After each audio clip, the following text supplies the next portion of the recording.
Yeah, hold on. Ooh, that boy a critic, he just talk about it. Ooh, that boy a critic, yeah, he talk too much. Ooh, that boy a critic, he just talk about it. Ooh, that boy a critic, he just talk too much. Ooh, that boy a critic, he just talk it, he don't live it. Ooh, that boy a critic. Ooh, that boy a critic. Ooh, that boy a critic, he just talk it, he don't live it. Ooh, that boy a critic. Yeah, I know. Since I last been a minute. It's been a minute. Yeah. All right. Loved ones. Peace, big love, big blessings, even bigger living, everything that come with that and everything in between. Today's, man, listen, I say it every time, but I really genuinely feel like every time I get a I won't say more special guest, but the guests are just that special. Today I have one of my OGs, one of my mentors, quiet as kept. Not as quiet as kept. One of the reasons I started rapping. One of the best with the bang. One of the most prolific from the East Coast to the Pacific. He is 15 years plus in the real estate game. He's one of the top producers in Wichita and the surrounding areas. He's a chef as well. Today I got the amazing brother Kerry Dunn. What's up, OG? What's up? Welcome to the party. How's your spirit? How's your spirit? Oh man, spirit's intact. Everything is good. Just kind of living life. Word. You just gotta take things as they come. Gotta keep moving. So, I like that. Yeah. I like that energy. Yep. I like that energy. Yep. You know, I was very glad when I reached out and said, "Will you sit down with me?" He was like, "I will." Right. That's dope. Like as confident as I am, I'm like, "Yo, that's a different conversation." Oh yeah. Because you wanted them. Oh really? You wanted them in real life. It's good to know that. Yes, indeed. Yes, I indeed. didn't know, but yeah. I'm glad to be here, man. Yes. It's a wonderful platform you got going. So I appreciate that. I appreciate that. Before we get started, would you like a shot of this Don Ramon? Don Ramon. Don Ramon. You see the bottle's kind of cute. Yeah, it is. The bottles come with a little safety measure on the top. It's kind of childproof. I don't know if it's childproof or not, but yeah. What's the time? Oh, is that what they say? 6 o'clock somewhere. Somewhere. Got to be somewhere. So yeah, let's make it happen. Yes, this Don Ramon is really good. And I'm not even really a tequila drinker. Say, I know Kerry drunk tequila. Oh yeah, what's your go-to? Sound. Man, I've been kind of doing a lot of bourbon, old fashions, and but for the homie, for the good people. For the good people, one of my favorites. Is it okay if I sip this? You can sip that, yeah. You can sip that. You do not have to shoot that. You do not have to shoot that. The interview gonna go way left after that, So that'd be a great conversation, though. Right. Listen, that'd be a great one. Unfiltered all the way. No, but man, I'm gonna sip this real quick because it's oh man, smooth, ain't it? Very smooth. I was surprised. Man. I might have to get them as a sponsor. Hey, knock it back. As I was planning to sit down with you, I didn't know where I wanted to start. Right. But before we get into business, right. I'm gonna bust it open. Yeah, right. Okay. Listen, I remember being 10 years old. Right. Pulling up to Bosley Tires with my aunt, R.P. pimping, right? And y'all was going crazy at Bosley Tires. It looked like the music industry was in Wichita. You feel me? That was a big production out there, wasn't it? Yeah, that was a major production. That was every time I drop. Every time I drop video. Listen, Danoiz is the for me, it's the foundation of Wichita hip hop. Right. And I'm really excited that y'all music is still bumping. You might not know it. I still play it. Really? Yeah. I like that energy. No, yeah. But y'all was moving and shaking. Y'all was on BT, moving Uncut, on radio nonstop. Yeah. What was that moment like when y'all was taking over the Mad West? Good question, man. Like I said, it was one of them things where we've been plugging at it, plugging away, trying to make it happen. Obviously, no one from here had been even on the local radio really like we were. And then just to go to that next level with the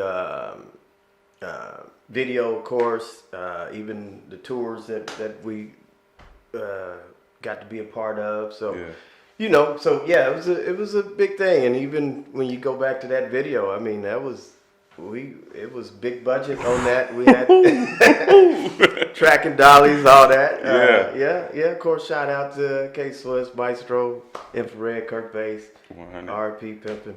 Yeah. But so that was just the energy. We was just really trying to go to that next level. Of course, people don't understand we had been doing that for so long. 100%. And even if you go back to Maestro and Keith, I mean, they went back even further. When we was 12, they was out there doing it. So Word. Yeah, so I got in the clique and got into it probably when I was 17, 18. Okay. So it was just a long time coming, and just to really find that success, it was good.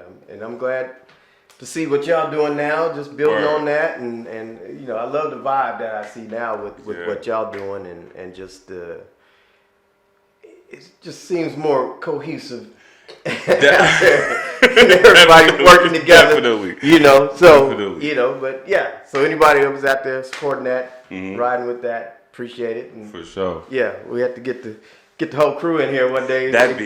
Go in depth on that. That would be magnificent. It's a lot to it. That would be magnificent. I'm gonna bookmark that. I'm not gonna go too much into the Mad Western Connoisseur Records until I got the whole gang here. Then, listen. One last thing I got to hint on. A lot of the homies, we grew up watching BET Uncut for all the wrong reasons, and y'all have multiple videos on there. So I just have to highlight that and shout y'all out for again being the pioneers for this high level of doing this music thing, from the videos to the worldwide reach, man. Salute y'all and thank y'all. Cool, man. Yeah. Do you ever miss it? It was you know me. I get no text messages, but funny thing about that video when you mentioned it. But the craziest thing about it was the first time we had success on more like a national level. Yeah, and I wasn't really recognizing it. Around here, you bump into people like, yo, man, I saw your video. All right, cool. But it was different when I remember I was in Los Angeles one time and walking through the mall with my father-in-law. And these people, it's like, man, you look familiar. I know you. And I'm like, I don't know. I ain't from here. And it didn't dawn on me, And then even later on, that same mall, ran into Rod Strickland. He used to play ball. Yeah. He was in the store, and my pops was like, yo, I know that dude. That's like, I said, I don't know. So he asked the cat that was with him, he said, who's that? He said, oh, that's Rod Strickland. Then the dude that was with him said, man, you look familiar. And we go through the whole thing, get talking about, and it took my pops to say, BET Uncut. Because I was like, I don't know where you know me from. And he said, oh, the video, y'all playing dominoes. And it's like, so that was always a crazy thing. Because I didn't, hear, it was just like, oh, it's Kerry and Keith. It wasn't like, but I guess people all over watched that show. all over. It was one of the greatest shows when I was a youth. I think that time slot, I think it was like the #1 time slot at that time. BET's #1 show. So 100. Yeah, it was crazy. y'all had a great song. Y'all had it was a strong song, Freak of Nature, strong song next to like some wild joints. Right. Yeah, it was wild joints. Yeah, in fact, we had to kind of recoup, make that video after we did the Every Time I Drop.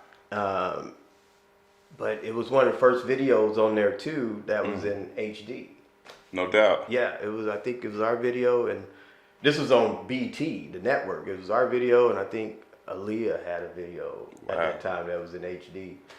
And so we just kind of, I don't know, got lucky and stumbled upon the camera and made it happen in a real quick kind of way, and it worked out. That's fire. Right. And I can imagine now in your work, because you again one of the top real estate producers in the Wichita and surrounding areas. Now you know what you're doing 100%. Oh yeah. Clearly, right? I do my research on folks before we sit down because I like to make sure of course we're gonna have the conversation I want to have, but I like to make sure I'm on point, man. And I seen that numbers. Come on, man. You see the notes. Listen, I seen you was recognized by Wichita Real Producers as a top producer. 2021 with All right. 7.1 million in sales volume. Right. Yeah. What leads to that type of success in your field? Man, it's a lot of it's just doing what you do, taking care of people. It's a business where it's really I don't call it sales. I call it customer service. It's, answering your phone all the time. Yeah. Going that extra mile, and like I said, it's usually built on referrals. People calling you. People calling you back. Yeah. People obviously I've had chance to work with you and 100%. For you to refer people to me. So that's a lot of just being there, doing my job, doing it the best I can, and getting people to, refer people to me. So yeah, it takes a lot of that. Then of course the marketing aspect of it is something that I do a lot. A lot of advertising, a lot of just going out there. Sometimes just knocking on doors, open houses, calling for sale by owners. Cold calling. It's just the whole gamut there. Trying to make it happen. A lot of it comes from that music stuff. You do all that stuff in the music and still not. Real life. So yeah, real life. No, that's straight up. Of course, I've been in business really since about age 21. My brother and I started our first business. So it's just what I know is how I'm wired. Yeah. You wake up unemployed every day. Word. It's a different energy that come with that. I'll get the check today. Let's take some steps back. So you mentioned you and your brother had a business, and I read that y'all had a moving business early on. Oh yeah. And what prompted that transition from being a moving business to getting into real estate? A recession. Word. Actually, we stayed in the moving business, and my brother to this day, shout out to him, Raj. He's still in the moving business. Fire. Readjusted, changed some things on how he runs it, but yeah, it was just that's something we had done for I don't know, maybe 10, 15 years, and then all of a sudden it's one of those things where moving was a luxury to some people. And when you hit recessions, people still have to move, but maybe we're gonna rent a U-Haul to do it and not pay the homie with pizza with a box of pizza to move them. Right, yeah. So that's one of those changes to where it just it was still going, but needed a little bit extra. And the only other thing I knew was real estate from just being in it from an investment standpoint with rental properties, things like that. So just naturally just said, hey, I'll get into real estate. And, no doubt. And that's where all that started. That's fire. You mentioned investments as a youth.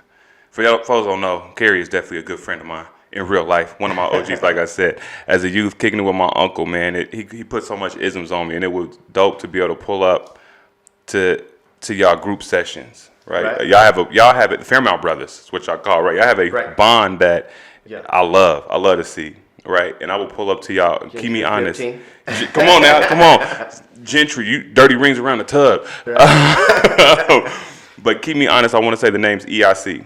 Right. So I'll pull up to the EIC meetings, and y'all like breaking bread. Right. How do you, breaking bread in an investment perspective? Right. How do you build a level of trust to invest with a group to move things forward? Like what comes from that, and how do you keep everybody accountable and honest when it comes to investments? It's a good question, man. Good thing for us is the trust was there because 100. It was basically us. It was the cats that been down for years. It sat on them same bleachers at the park. Maybe we went on a 10-piece or a 6-pack. But it was just, just grew from, hey, we all in this together. We doing our thing. That's where the EIC came from, Emancipation Investment Club. But yeah, just an idea. I think the homie Charles Wolford. Yeah. Shout out to him. Maybe it was him that pitched it first. I don't know, but we all just came together and said, yo, let's make it happen. And it was just holding people accountable. We had different clauses in there. If you didn't, You didn't bring your monthly payment for the investments. You know, we had clauses in there. Ask about that 16B. But yeah, so it was just, you know, and it was just something, pay yourself first. It was just, hey, and then, you know, it was more stocks and you know, mutual funds that we were investing in. But even now, looking to even get that going again and move it more towards real estate investments as, you know, a collective type of deal. So, but yeah, it was a great thing. It taught us a lot about stocks, how they worked. I mean, because we were, you know, young people. Young black brothers. Family, young brothers just coming together. And there was the fellowship aspect of it too, because, you know, that was part of it. And so we got together. We knew we was getting together once a month. We was going to sit down there, flaming and framing. Flaming and framing. We was going to talk, do our thing, and then we was going to handle business too. So 100. Yeah, that was cool. That's dope, because I got some friends. I didn't know you remembered all that. Come on, man. Great memory. I remember vividly, man, because it's something that it's a trust thing even now as a grown man, like finding brothers to invest with, because I can't do it by myself. Like, and me and wifey always trying to find different ways to make the money grow, and it takes money to make money. Right. And so definitely Love you. Thank you. You like it? Huh? Oh, I like that energy. But the just looking at that, like how would you recommend somebody get started in investments? You speak stocks, mutual funds, real estate. Like what's that path look like? Like I said, my lane now is more real estate. Of course, there's so many avenues out there. The cryptocurrency that I know nothing about. I tried to wrap my mind around it, just haven't been able to. But the mentality has to be pay yourself first, and that's the biggest thing. Is like, hey, this is just like cable bill, phone bill, light bill. It's the investment part. It comes out before the rest of it does. Even if it's just going into savings for some 2-3%.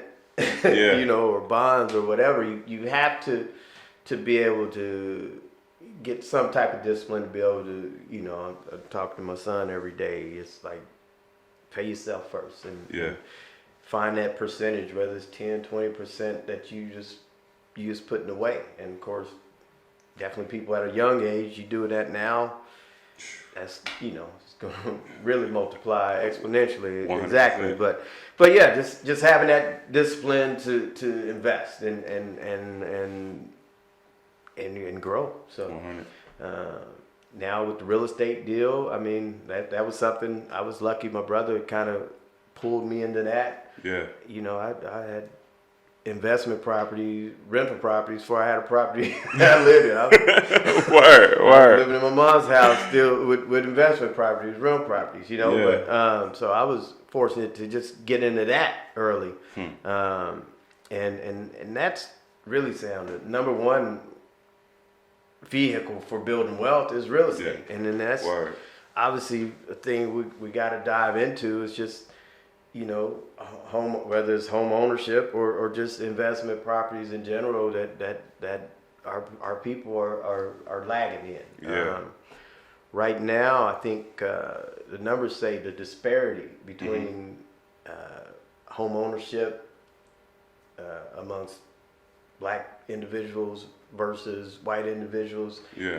Bigger gaps now than it was like in the 60s. No doubt. And that's when it was redlined. When everything legally was so prevalent. You know, all the discrimination, redlining. JRMortgage Group is a proud sponsor of Thinking Out Loud with Samuel David.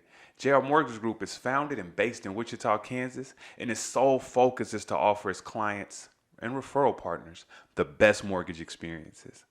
Buy, build, and invest with JRMortgage Group. With JRMortgage Group, anything is positively possible. Give them a call at 316-247-9639 or visit the website at jrmortgagegroup.com. JR Mortgage Group Incorporated, offering personalized mortgage solutions, fast customized quotes, great rates, and service with integrity. Not all borrowers will qualify. This is not a commitment to lend. JR Mortgage Group is an equal housing lender. Again, JR Mortgage Group. JRMortgagegroup.com. No, so we talking the negotiations and how to get the prices right, especially in a crazy market, man. And you were me and my wife's realtor, which we appreciate. We took the big picture in the front of the yard. It was beautiful. So something we had to do, we made it a point to do, right, was downsize before we bought a house. Right. And we set a goal like, yo, we got this year goal. We didn't expect the pandemic to hit. Right. Of course, right? Right. And we downsized. We moved into the trenches. I won't even get into the story of the spot we was living in before. Right. Right. But we looked up and we said, yo, we're renting and we're paying this amount at this nice townhome we had. But we could have been had a crib. Right. But then we set a goal for a year, and we were able to. It was dope because we actually hit our goal and bought our home before our lease was even up. Right. So we then had to break our lease to move in where we at now. Right. How often is that process? How important is that to downsize and be intentional in starting the process of buying a home? Right. That's key word is being intentional. Like I said, maybe some people are in a situation they don't have to make any changes. They can switch right over there, but a lot of times it's, you have to lose that instant gratification type of deal. I remember when we were in our first house and then we looked at building a new house and we had to, we had a decent house and it was living good, but it's like, okay, we're going to sell this house and we're going to move to an apartment and we're going to build a house. And, this is a tough conversation to explain it to the wife. It's like, don't worry. It's going to work out. It's work out. 100. But it's been intentional about that. And that's, like I said, your example, you pointed out where, you could have kept living there and had a very nice house, nice neighborhood that you were renting versus, hey, let's scale back, stack up, and What's your stack up, pray up, stay up, cycle, repeat. Yeah, that part. I listen. That part. So, yes, indeed. You get it. You know it. You get it. A big fan. But that's what it was all about. It's like so sometimes I have people calling. It's like we want to get something. Can we do owner carry rent to own? And I tell them, I said we can do that. But a lot of times those terms they're not slated towards that person buying, and you get locked into a situation where you really kind of just renting. Still the buying part of it, you're missing out on the equity building. So sometimes it's like, hey, let's scale down. Let's whether it's let's get into this apartment. Let's do this. Let's hold off on buying the cars. Let's do this first, and then. Really intentionally, whether it's credit repair. Of course, obviously we work with people like that we got mechanisms to do that. But, just going into that process and maybe it takes a year. And like I say, sometimes it's 2 years, but sometimes it's 6 months. It's like, it's amazing how, you cut some of those costs, expenses, and really just be intentional about how you're spending your money, how you're saving it. You credit how you're working on it. Word. It's amazing what you can do, and I think you firsthand you showed that. Come on, listen, because it's a testimony. It was daunting at first, like it just the nerves of like, okay, what do I have to have, and not even asking anybody prior to. And I know a lot of folks fall into that space where they don't do. You do a little research, and it's like, okay, that's a lot of shit we gotta do. Like, let me fall back. I'm not ready yet. Right. But man, we worked with Ramona Chapman. Yeah. And she gave us like this Monopoly board looking joint that showed the roadmap of how to get ready to start the buying process. And I was like, oh, this ain't Monopoly. This is Candyland. This is a little easy. It's a little easier than I expected, right? Yeah. So let me ask this, because you sell and you help homeowners get into a new spot. Let me say it like this. Is there a different hat or a different thought process that you maneuver through if you're selling somebody a home or if you're helping somebody to sell a home? Yeah, that's a good one, man. And like I said before, when I first started in real estate, I was more working listing properties. I was going after for sale by owners, people who had a sign in the yard, selling it themselves, and said, "Hey, I can help you. I can do it better, and get you the money, this and that." So naturally, that was kind of my thing. Was helping people sell houses, but I over the years, it's been kind of almost 50-50. I think Okay. right now, over the last few years, it's more listing houses heavy, but I do both.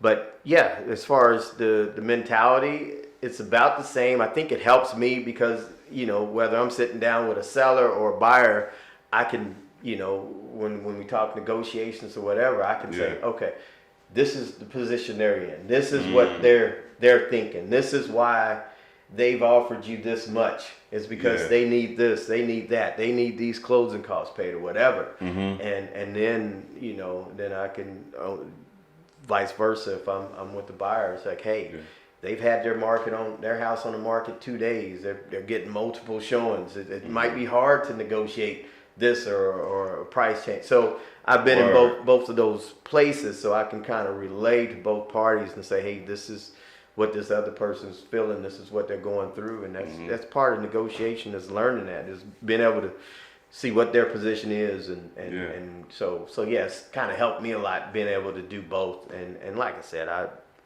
it's both of them are just kind of second nature to me. But yeah, it's great to do both. And like You bilingual. So anyone out there, if you're looking to buy or sell, Yes, indeed. When we get to that part where we say call Kerry on. No, we say it right now. When we get to that. KerrySoda.com. Yep, there we go. KerrySoda.com. KerrySoda.com. KerrySoda.com. In 2019, you launched your own franchise, The Next Home. Yeah. Which is pretty That was dope. big. And That was big. the app is kind of crazy. Right. I know when we were looking for a crib, like we could just pull up if we seen the sign and hold the phone, and it'll show you whatever's in the area, which is pretty fire. That's fire technology. Yep. But looking at Next Home, what prompted you to start your own franchise? Man, crazy thing is, it was something that people always said, you should start your own franchise. You should do it. You should go out on your own, do your own thing. And it's one thing to say that. The other thing is, okay, how you go out and you all of a sudden it's Kerry Dunn Real Estate, and it's you, and you don't have the brand and the logos and all of that. And then just flipping through we have this realtor magazine that we get monthly, and they had a thing featuring different franchises, and that was one, and it was like, wow, this is attainable. And so I just reached out to him and said, hey, what is all this? It seems too good to be true. It's not the deal. I've been in real estate. I've worked with a lot of different companies, as far as, brokerages, and it just didn't seem like these opportunities happen. And even then, I was still like, can't be right. And moved away from it. No doubt. Yeah, but So you didn't jump on it when you I didn't first jump on picked it. it. Okay. It's just that just hesitancy and just that fear. And, How long before you said, okay, this is? It was before I just got back into really just saying, okay, let's do it. It took about 1.5 years, and then it was maybe 6 months later, I was boom official. But I had to go through a different situation that I thought, oh well, I'm not gonna do that one. I'm gonna go do this one, and then that one let me know. No, make that call. Yeah, and it was really them getting me on the phone and said, well, hey, we got our conference coming up in Las Vegas. We got you a free ticket. Just come check it out. And I was like, oh really? Free ticket, plane? No, Vegas? no, you got to get here. You gotta get your room. Okay. but yeah, conference is coming. Yeah, okay, that's right. Yeah, we even have a big meal planned on one night, and it's free. But and I got there, and really it was, it was just eye-opening. It's like all these people, they loved the company. No one was getting paid. No one got paid to recruit me. It was just different people who say, oh man, I love this company. I love the culture. I love this. And when I hear culture in real estate, I just say, what culture? Everybody's here to sell out. But it was a real thing. It was like people, I learned, I'd sit and talk, have drinks, smoke cigars with people who sell 160 million in real estate a year. Word. And, Word. We was in Florida. And they giving the game free. They giving the game just like that. They're just sharing it. But yeah, so I made that call, and they said, hey, this is what you have to do, and you still have to apply. And they're not a company. They'll tell you we don't accept everybody who applies. They said 1 out of 8 people who apply, they actually accept. to open a brokerage, and so Wow. I always ask him, I don't know what, what I did. Yeah. But, it was, some qualifying criteria you had to meet, and some of it I just barely met, but, No doubt. it worked out, and was it 3 years later, a little over 3 years, got myself, about 4 other agents, and Wow. so yeah, it's working fine, man. Loving it. Man, the grind don't stop. I love it. Yeah. I love it. I love it. And so you started, you popped the cherry for next home in Wichita, in Kansas, in general. Well, in Kansas, they had some other franchises here. Okay. Most of them were up like Topeka, Salina area, and then there was one cat that used to be my broker actually. He had a next home too here in Wichita. Dope. And he actually he's reached out and said, "Hey, I heard you started a franchise." And say, "Hey, feel free to come over here while you're going through the process. I'll help you." And yeah, he was very helpful. Shout out Brian Johnson.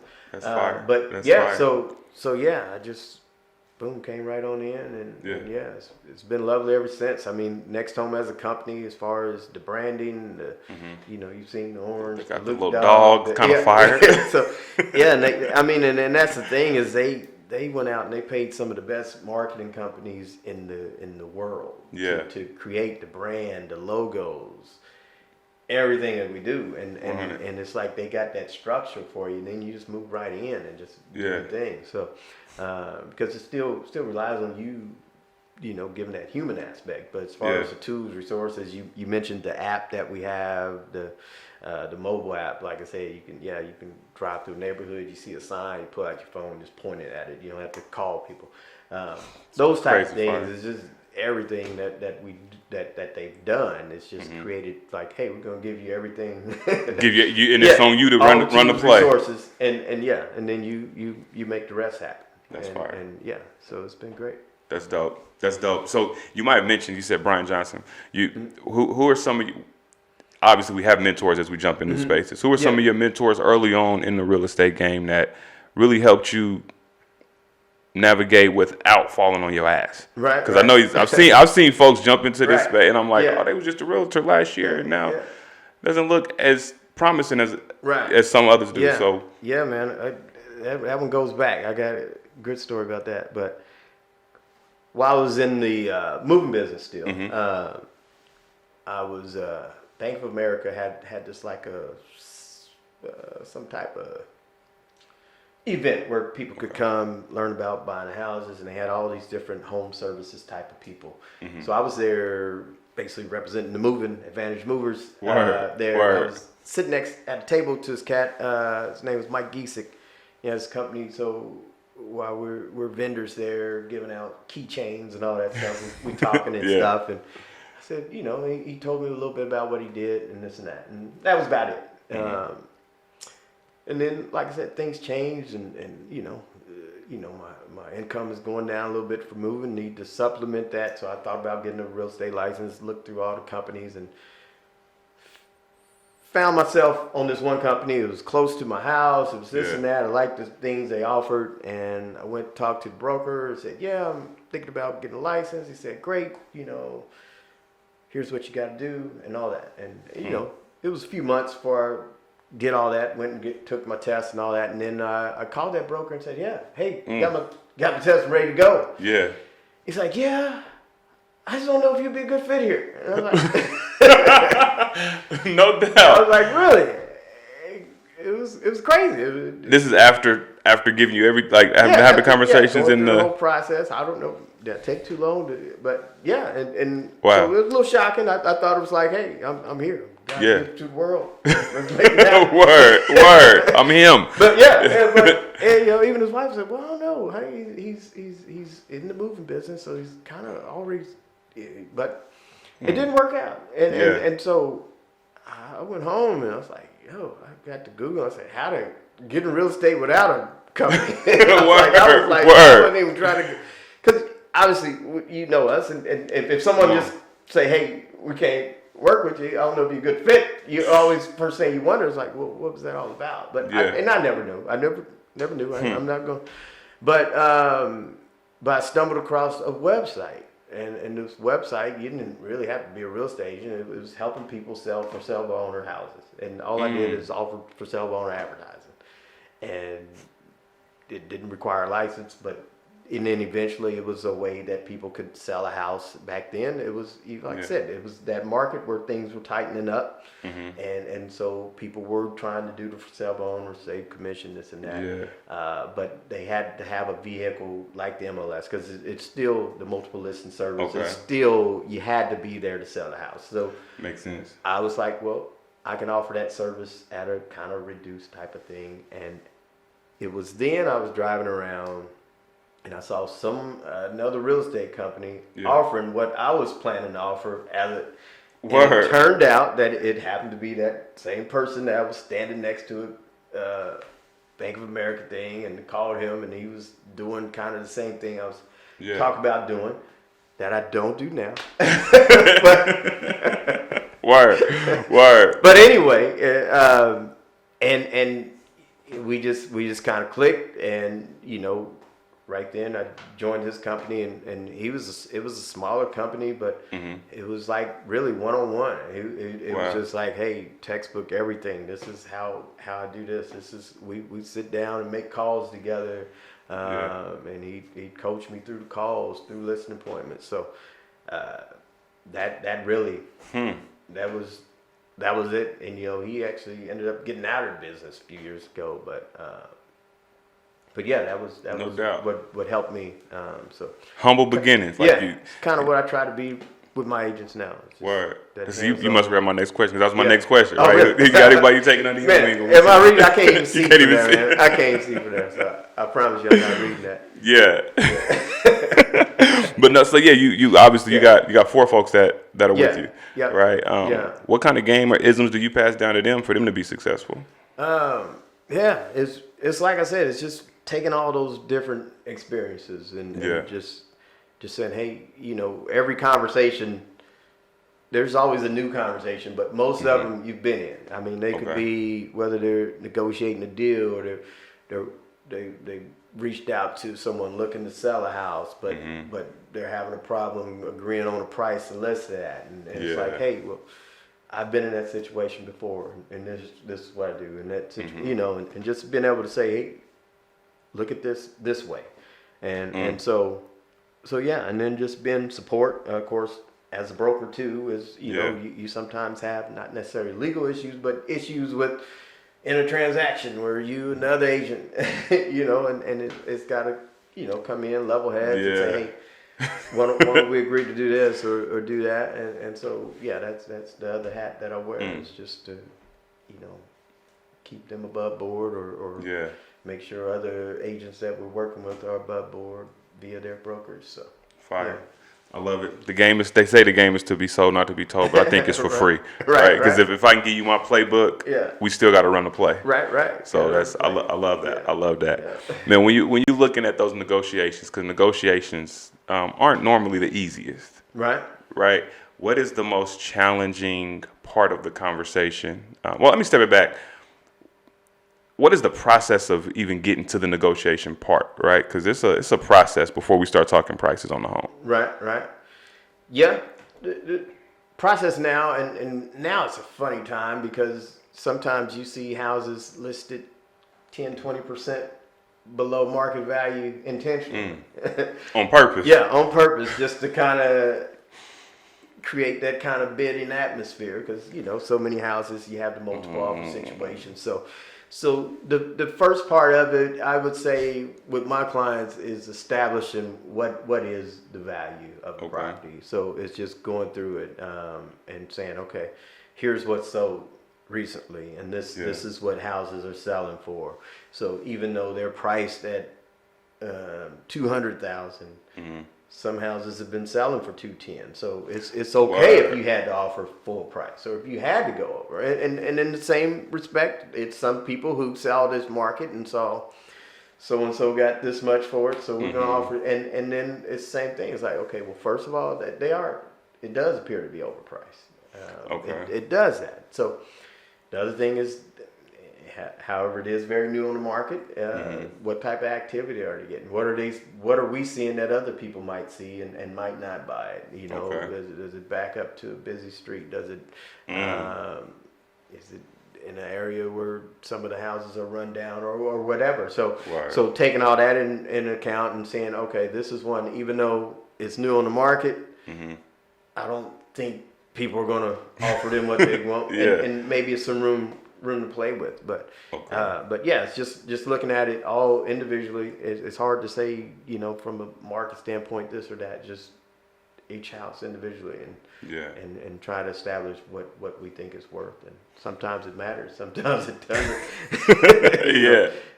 So no doubt. That's it. So then, what becomes the most challenging part of that process, where you like it frustrates you, right? Whether it be as a seller that doesn't want to move the price, even with the insight you providing, or a buyer that just isn't quite understanding, like, this might not be the best buy.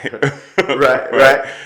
Yeah, and with me, you probably know me. I'm the least pushy person you'll definitely. But, but sometimes you're in a situation and it's like, okay, the houses just came on the market, 200,000, got multiple offers. And you get a buyer say, let's shoot 190 at them. It's like, I said it's a multiple offer situation with other people who have offered, and so and that's one of the things. Sometimes buyers will have to learn naturally. Yeah, for sure. And sometimes it's like, okay, that's what we'll go in. We got outbid, and then maybe the next time it's like, okay, well, let's try 200, and then so sometimes it's letting those buyers get acclimated to the market, letting them educate themselves just through the hard knocks, and say, okay, all right, so I guess we got to step our game up with that offer, and same thing with sellers. You know, we haven't seen a lot of it lately, but we'll start seeing more as we start to shift. Is hey, we can throw this house out there at this price. But if people aren't accepting it, or you know, whether you telling the sellers, hey, I think we need to do some paint, we need to do this, we need to do some staging, we'll learn. You know, all I can do is suggest it, and we'll see what happens, and then maybe we learn that. Okay, buyers came, they saw it, but they thought that pink carpet, yellow paint, just wasn't the look. It wasn't the move. It wasn't the move. So it's both sides. So it's just part of trying to educate up front, and then, but some people you learn that way, the hard way. Yeah. Now, in your role, like when somebody's selling a home, are you with them traditionally from the start of their process, or by the time you get in with them, they've already painted the house, they got all the stuff they want to do, and they like, let's sell it? It's both ways. Okay. Sometimes it's like, hey, Kerry, we're looking to sell a house, and we've done this, done that, and we want you to come over, look at it, and let's sell it. And then it's sometimes, and really, I kind of like being in this process better. Where it's like, hey, we're thinking about selling, we're wanting to know what to do, and that's where, you know, it's like, okay, well, maybe I wouldn't have spent the money doing that. Versus maybe we should have just done this, and or at least drawn out. If you do this, you'll get this price. If we go do this and this, we'll get this price, and maybe if we go all out, we'll get this price, and then letting them choose what's going to work best. So I kind of like being in it on that early stage of getting the house ready to sell. It's kind of one of the things it's kind of my thing that I like to do, and get houses really presentable, because of course when I market the houses, is this a plug? I do 3D virtual tours. We do professional photography. Because it's really going to highlight. And some things when you do, you know, that high def pictures and things stand out. Pop out all the way. Scratches and doors or whatever, or you know, those blemishes, they stand out. So so to get them ready, we really, you know, want to go through those things. But and that's one of the things we're going to see happen over the next few years, is with things shifting, is for a while there, you could get away with cell phone pictures. You could get away with, it was agents like, hey, 3-bedroom, 2-bathroom house for sale. They didn't have to go through it with the detail, the description, and a lot of that's going to go away. Not totally, but you as agents, you're going to have to work a little harder to sell houses, and that's I'm like kind of waiting for that. Word. It's like because it enhances everything. Like it presents a challenge to everybody to be better, do better, play the game smarter. Like Tiger Woods, he always loved when it was windy out because Word. Now But see who really got it. Yeah, I like that. The Eagles taking them up high to fight. Like that. Yeah. Fire. Listen, we're gonna take a quick commercial break. You started talking about what you was talking about, and it's funny because that's about to be our commercial break. So we'll be right back. All right. Whether you are buying or selling a home, sometimes the most important decision that you're going to make is finding the right agent and choosing the right agent to represent you throughout the entire process. Well, Kerry Dunn is that guy. Kerry's with Next Home Excel and is a licensed real estate agent and has been in the game for the past 15 years. Kerry is one of the top producing agents in Wichita and the surrounding areas as well. Listen, buying a home is a big investment, and it's important to have a full-time experienced agent working with you, having your best interest at heart. You can definitely count on Kerry to be responsive to all of your needs, to be knowledgeable about the entire transaction, from contract negotiations to home inspections to appraisals to close. Visit kerrysoder.com if you're looking to buy you a new home right now. If you're selling a home, it's equally important to align yourself with an experienced agent who will walk you through the critical stages of pricing your home correctly, as well as preparing that property for the market. At Next Home Excel, they have the best tools in the industry to help you showcase your home to get the most exposure, including professional photography, 3D walkthrough, plus more. Again, visit kerrysoder.com to get your process started. Welcome back, loved ones. Y'all seen the commercial. Y'all seen how Brother Dunn gets busy. Make sure, again, y'all tap into kerrysoder.com. I'm going to pour up some more of this Don Ramon real quick because it's smooth, man. It's smooth, and I might turn tonight into date night. I don't know yet. We don't know what's happening after this party. We have it right here. Keep it rolling. Keep it rolling. No, a question I have. Salud. Yes. Hey, one of my favorite cheers is never above you, never below you, but always at your side. I think I stole it from Stephen Jackson, the basketball player. Oh, word? Okay. So, man, going back to our home buying process, I feel like it was a cheat code. Like, I don't know if we cheated somewhere, but it felt way too easy. Right. like the home we in now, like we looked at a couple of them. We was like, okay, no, we don't want that. I think this is the first one we bid on. Keep me honest. I really believe this is the first one we bid on. And it was, yeah. They took the first offer. They took it. And you remember what time it was? It was like 11:30 something at night. Yes. Like it was like word, no shit. Like late night. We was calling the lender. Yes. It was increasing the approval. We was doing all that. And it was, and that's what it comes down to sometimes. It's just just being there, right time, right place. It's not hey, let's sleep on it. We'll send it over tomorrow. Let's go. No, I remember that night vividly. I was up late at night. Boom, boom, boom. It was making it happen. And the agent, I had a good rapport with her, and we was going back and forth. And she's like, "Yo, we got a deal." And I remember that call. Yeah. And it was beautiful because, like I said, we didn't think too much on it. Like we pulled up here and there were rabbits in the backyard, and I was like, "Oh, that's a sign of life." Like it was so much wildlife, and the home was just huge. The kids got to running around, and through the whole process, you were just a call away. Right. And even some spots more proactive than we were, right? And in that, is it always that easy? Especially with the connections you have. You mentioned having a rapport with the other agent. Like, how is it always easy to get a home sold or bought? To bought, like I said, different markets. Obviously, the market we've been through, and I talk to people, tell them up front. When I talk to them and see where they're looking. There's a lot of people wanting to buy a 3-bedroom, 2-bath, 2-car garage home somewhere around 200, 250. It's a lot of people. So when I hear that, I say, okay, we have to be prepared. We're going to find some houses we really like, and we're going to offer a good offer, and it might not be our day, and we're going to miss out. I'll do what I can to structure the offer, to present the offer the best I can with the right language, the terms and all, but we're going to miss out on something. And for a while there, I mean, early in the year, I was telling people it might be 6-7 offers, before we get one accepted. Word. But it was one thing I always told him. I said, but when we get the one, Yeah.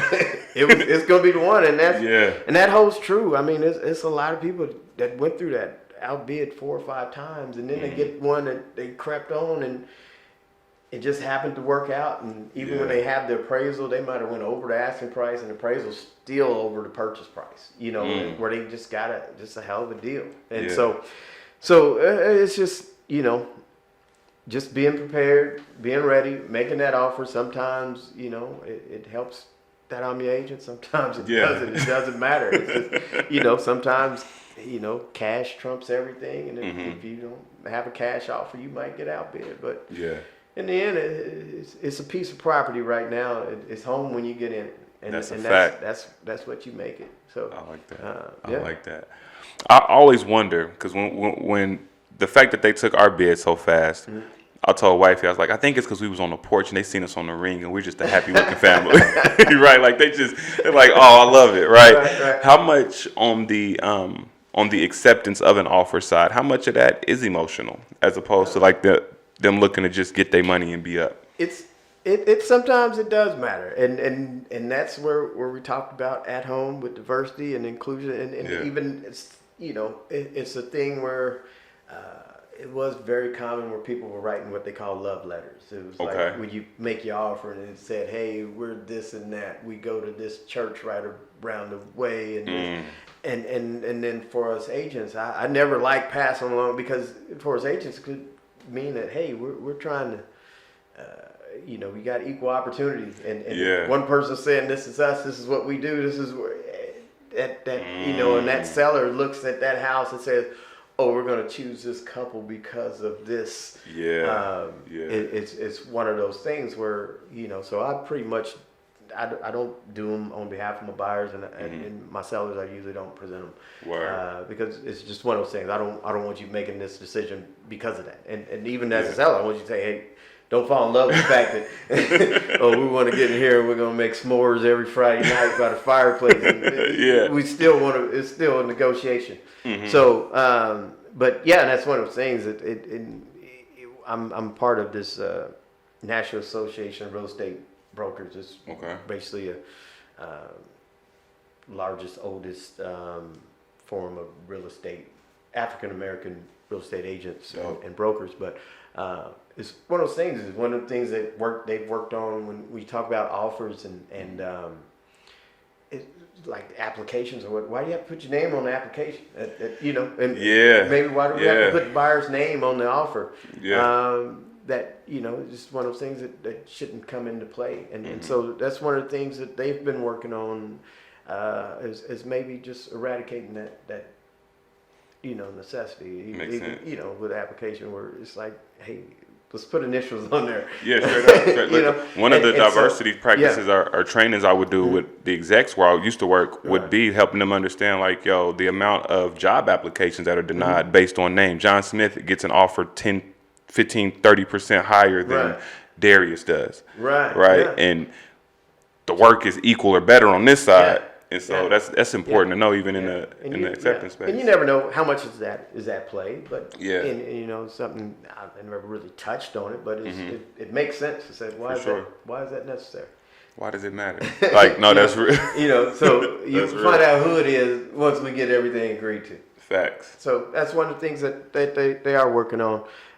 It's just trying to remove some of those things, even with the pre-approval letters, and you know, sometimes they just want to know, hey, well, how are they pre-approved? What are, you know, we don't need to do all that. It's just they're approved.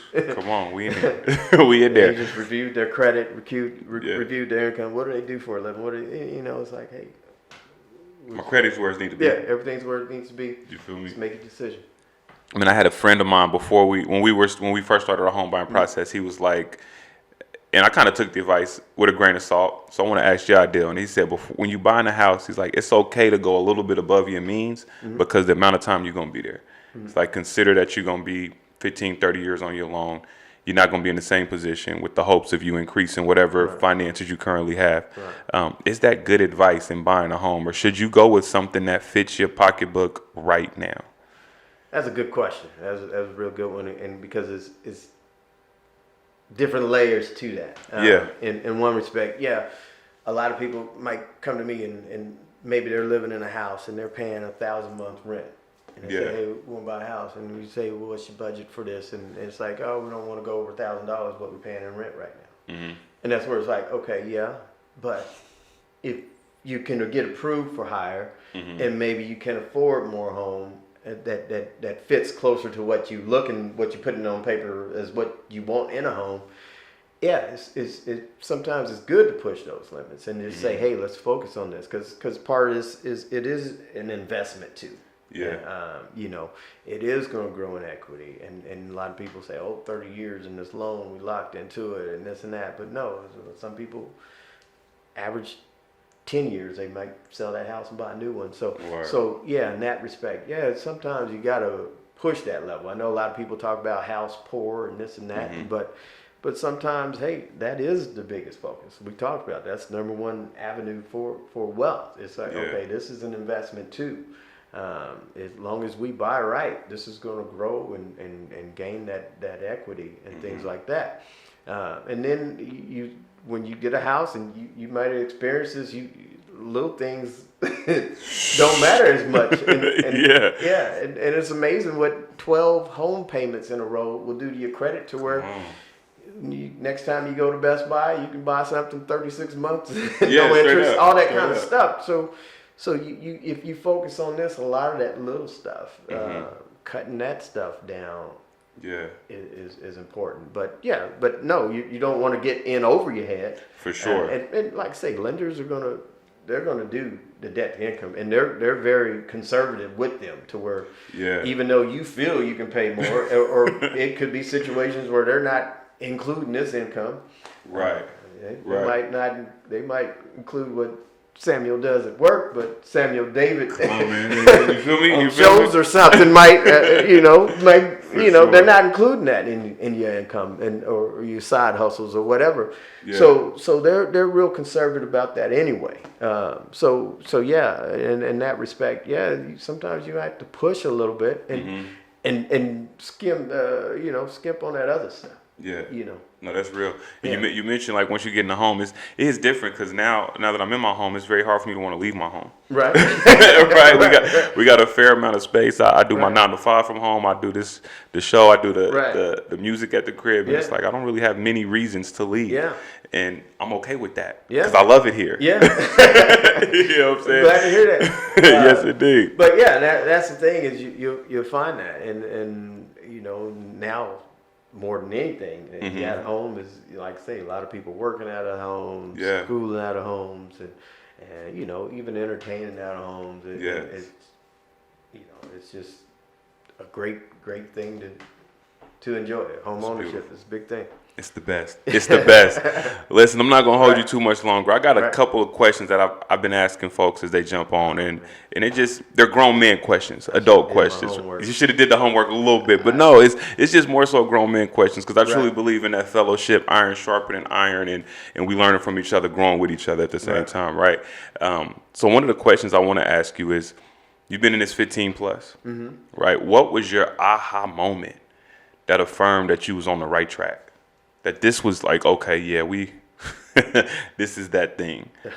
I think we discussed it. It was, like I said, a few years ago when I opened my brokerage and became a franchisee with Next Home. Like I said, I'd been through other companies, heard different promises that say, hey, come here, we'll do this, do that, and that was, like I say, the first thing, the company I worked with initially, Mike, and the smaller brokerage, it was lovely. But when he got out of business, I had to find a new home to hang my license. And so I'd been to all of them, and it was always a little shortcoming. There's nothing bad about them. It's just they just didn't give me everything I needed. I felt that, if I'm going out hustling, you get a percentage of what I make. I want this and that. So and that's where I hold myself. Like I know my agents. I was like, hey, I know I get a percentage of what you make. So I want to make sure that if it's a tool, a resource, we had a meeting the other day. That was how I opened it up. I said, is there anything out there you guys see that we need, that we don't have? Word.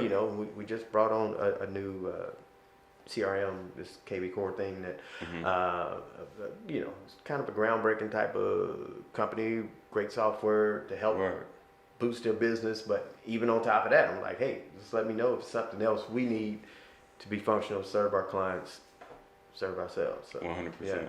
I like that. Okay. Did I answer that? You answered that perfect. You answered that perfect. Over there, and I can't even see. Didn't even see it as far. Good glasses today. Okay, and this is kind of stepping away from real estate, right? Because I know you're married, man. You got grandkids, man. I ain't even touch on cooking with Kamari. I see you getting busy chefing it up, man. That's and I'm gonna take that detour real quick, man. I've been wanting wifey to get me a griddle. Right. Oh, okay. I see Blackstone? you one of the Blackstones, but I see you going crazy cooking with Kamari, man. How did cooking with Kamari start? Because this is super fun. It's like y'all get busy. Yeah, and honestly, shout out to my wife Kim. Yeah. It was something she did with him. It just turns out it's something he really liked, so they started doing them. I of course had the spice business going, and somehow I ended up getting on camera with it. And I think what it is when he's with my wife, because whenever he's on the news shows or something, that's why he's still with her. Yeah. He acts like he got a little more sense than he does with me. He wilds out. He think we equals, and so, and that's where just all the magic happened. Yeah. And it's it ain't even about the cooking. It's it goes up about him and his personality. So, but yeah, so that's just how that started, and I'm just proud of the kid. He does his thing, and it was amazing, man. He was over the house. I said he had wanted a guitar. It was Sunday, and it was like, all right, man, let's go get a guitar. Yeah. We go to Target, and 2-3 people. It's like you in LA. Yeah, all over again. But they like, hey, Kamari, and he's like, hey. But it's people that recognize him from that, and he kind of understands that. Okay, they fans of the show. Yes. When you gonna cook again? And he's answering, whatever, So that's dope. So yeah, so it's kind of created that little following with him. So that's fine. Yeah. What's the favorite meal? What's the favorite meal there? For me or us? Collectively, one of the best meals. Let me think. What was one of the best ones that I think one day we did like tacos, the nachos, and yeah. Kamari got this sprinkle game with the cheese and stuff. And yeah, he get a handful of cheese and he layered it out so smooth. So like Salt Bay. yeah. He even got one where he was doing all this when he was doing it because that's his thing. Yeah. Salt Bay. Yeah, Cheese Bay or something. That's what I call him. I like it. But that's his thing. So I think we was doing nachos or something, and that's dope. Yeah, he was going in. You got me getting. There's Taco Tuesday. We might have to do the same today. There you go. You got tequila. You feel me? Only thing missing is some OJ for a tequila sunrise. Right. Okay, so we talk family. Right. We talk the work, the music. We didn't get too deep today, but I still want to know what has been one of your most challenging moments as a man that really informed how you move and how you make decisions and how you act in general. Good one, man. I like that energy. Yeah, shout out. Let me holler at the tequila guys. Take your time with All it. Right. Take your time. Restate that. Yes. What has been one of your most challenging learning experience, growth moments as a man? As a man, I think it'll always kind of boil down to parenthood, doing a thing. And it was funny. I don't know how. I don't get on Netflix often, but I was watching comedian Earthquake. He dropped a gem. He said, problem is, I don't hope I don't mess it up, we are, I won't say hood something, he said, parents trying to raise suburban kids. Word. So we were brought up in a different world. Even our parents probably, them. But I think that's it. It's different. Bikes and helmets and just it's like that means something. We never had helmets, but I understand it and just seeing that and so but even the same thing. It's just different situations that I grew up in the 70s versus my kids now growing up in, 90s, 2000s, and things that because they didn't see it. They didn't notice things that we, automatically knew or we got told before we walked out of the door. Yeah. Because different things exist to where maybe in their world they didn't, and of course we've had some moments recently over where it's like, okay, it's still there, but so I think that's it. Just trying to say, oh, hey, I was raised like this, and then trying to, but at the same time, you are raising them as a suburban parent, and I bought my son a bike years ago, and I did buy him a helmet at the same time, because it's like that's the thing to do. But and obviously there's other issues, but yeah, it's just that I think that's just trying to adjust to saying, hey, keep it real, but keep it where they get it. You know where you trying to get, and the way we came up wasn't always the right way. So no, that's a fact. That's something that I'm always looking at, because I've shared it before. But my son, he loves Polo G, and I listen to some of the music he listens to, and it's different in the car. Right. Like I can hear everything in the car, and if wifey with me, I can hear it even more clear when the kids is with me. Because I'm like, oh shit, I probably shouldn't play this one. But then I think back. I remember playing Tupac, Hit 'Em Up, Toss It Up, like 9 years old, 10 years old, right? Pac was 9 when I was 9 when Pac died. My son, not Lil Sam, 9 now, and I'm like, yo, okay, let me slow it down a little bit, because they are in a position where they know better, right, and they got access and privilege, luxury that I didn't have. Yeah, I'm glad you brought that up. It's real. It's wild. Music. Music. Like I don't recognize most of the cats in music. I don't. And I feel like even our parents, but yeah, they listen to that, and it's like, man, what was all that cussing? What you kind of really? Are you trying to say that? But that's that. It's real. Yeah, that's that difference. I asked them. They tell me, they like, Dad, you like born in the 1990s. Right. Like, whoa, that sounds mad. Oh, right. But again, just that perspective, and it's like, I think I'd answer the question for myself. Even being a parent, I've recognized that it's the most humbling thing. It's the most challenging thing. It's the most honest thing, especially with a girl, because she's gonna keep it 100% honest with me, and I can't say much because she just see it how she sees it. But it's really dope because we talk. Right. I don't ever remember really having a conversation with my moms. Right. It was more like, this is what you got to do. We talked before, but it was like, yo, this is it. But it's interesting to hear their perspective on things, because it makes me that more wiser. Right. So and that's that's how we brought up kids. Being a kid's place, seen and not heard type of thing. Definitely. And just trying to make that transition, that change, and indeed. So I think parenthood is always going to be the thing where it's like, could have done this, should have done this, but I think both of them came out all right. I agree. They're doing their thing. You got young Diggy just graduated 2 degrees. Just graduated. Yep. That's fire. Yeah, proud of him. Bronte's got the she's doing you was talking credit restoration. Yeah, she does credit restoration. She's got a whole a Lux group of services, whether it be the cosmetics, the hair. Of course, my wife, her do hair, and they're doing well with that, and so it's in the end, it's like, hey, they made it still here, for sure. Can't be perfect. No, not at all. Never was. Not at all. All right, Pat. Last thing. It kind of ties in perfectly with we talking kids. We talking the challenging pieces. 10 years ago, and it probably hits different because you got a young son. 10 years ago, what would you have told your younger self? Younger self. What would I told younger self? Say 10 years ago? 15 years ago. I'm still an old man 10 years ago. You was into it.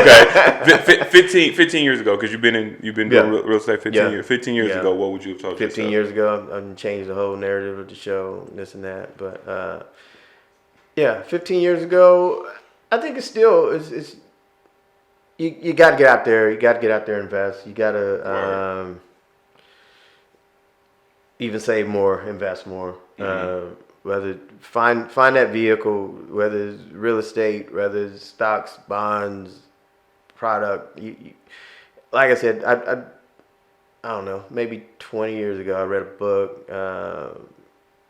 I know everyone's probably read Rich Dad, Poor Dad, and this and that, but he also had another book called Cash Flow Quadrant. It's less popular, but it's the one that really sunk in with me, and just, it's a quadrant where you got E, the S, the B, and I. And the B and I is business and investment. The E and S is employed, self-employed, salaried, and you have to try to get somewhere on that other side, whether it's working here and investing here, or working here saving up to start this, and just really even though, like I said, I was in my 20, 21, 22, we had a pretty big business going at that time as far as the moving service and things like that. But even then, it was ways that could have gotten bigger. Just been able to leverage that, make it bigger. So yeah, I think that's it. Mailbox money. That's the thing. Is there's nothing wrong with getting a job right now, going out working, but find a way to get to that other side of the quadrant. That's the key, because it means so much now. It's everything now. Ownership of your own in all spaces. Is key. So man, listen, King Dunn, K Diggy, Mr. Dunn, Kerry, I appreciate you joining me today. A lot of multiple personalities. A lot of them. Did you a Gemini too, right? No, Cancer. I knew I loved you for a reason. Right. Listen, I appreciate you giving me your time, sharing some real estate information and tips. Appreciate it, man. Enjoying this Don Ramon with me. And we gonna make sure folks visit KerrySoldIt.com. KerrySoldIt.com. Your journey to home ownership. And there's one more I'm missing. There's one more website. Where is it? It's another website. You might have it before me, but it's the buywithkerry.nexthomestorybooks.com. Oh, really? Yeah, and that's like to say something that if you go to Kerry Sold It, we'll get you to that. But that's something that sort of like when we sit down and I go over the process with them. So I like that. Yeah. I like great, that. Great. Appreciate you pointing that out. Yes, indeed. Listen, it's been the episode Thinking Out Loud with Samuel David with my great friend, mentor, OG, Mr. Kerry Dunn. Peace, big love, big blessings, and everything in between. Cue critics. Yeah, hold on. Ooh, that boy a critic, he just talk about it. Ooh, that boy a critic, yeah, he talk too much. Ooh, that boy a critic, he just talk about it. Ooh, that boy a critic, he just talk too much. Ooh, that boy a critic, he just talk it, he don't live it. Ooh, that boy a critic. Ooh, that boy a critic. Ooh, that boy a critic, he just talking, he don't live it. Ooh, that boy a critic. Yeah, I know. How you never there, but be the first to offer commentary. I mean, nobody asked you. All your conversation is voluntary. And you talking to yourself, playing with yourself, solitary. I mean, it kinda makes sense if this talk increased your monetary. But you out hating for free, you do that shit so well. Next time you speak on me, say my name, it ring bells. You know me, I don't need no introduction in this bitch. You know me, I'm the one that keep it jumping in this bitch. Young OG, streets gave me that name. I was honored. I be walking how I talk it. When I walk it, got them bothered. I don't understand, dog. I really took it farther. I gave niggas the game. Plus, I'm a really great father. Oh, he think he Siskel. Oh, he think he Ebert. First it was all love, now he Brutus to my Caesar. First it was all love, now he Judas to my Jesus. Praying on my downfall, you're such an overachiever. Ooh, that boy a critic, he just talk about it. Ooh, that boy a critic, yeah, he talk too much. Ooh, that boy a critic, he just talk about it. Ooh, that boy a critic, he just talk too much. Ooh, that boy a critic, he just talk it, he don't live it. Ooh, that boy a critic. Ooh, that boy a critic. Ooh, that boy a critic, he just talking, he don't live it.